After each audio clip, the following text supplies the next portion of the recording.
سلام حبوباتي، شراكم ان شاء الله كامل تكونوا لاباس وبصحه وعافيه وصحه رمضانكم. وديزولي على الغيبه. اليوم ان شاء الله حندير كوشه. بو هنا ماما في هذه الباتينه كانت دارت 3 كيلات تاع الفارينه ومغرف كبيره خميره وشويه ملح سانوت وحبه الحلاوه.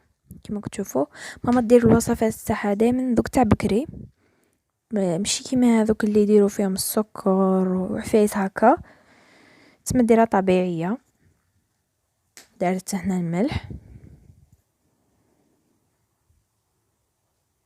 والماء باينه كما كتشوفوا.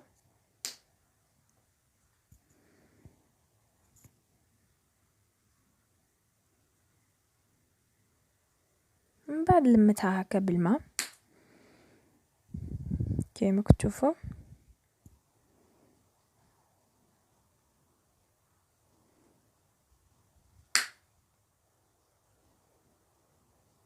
وهنا راحت هكا دارت السميد في الاول، ومن بعد هكا خبزتها غير بشويه وراحت حطتها في السنيوه تاعها.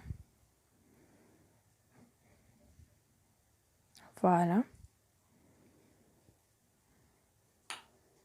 ووسعتها على هذيك السنيوه تاعها كما كتشوف.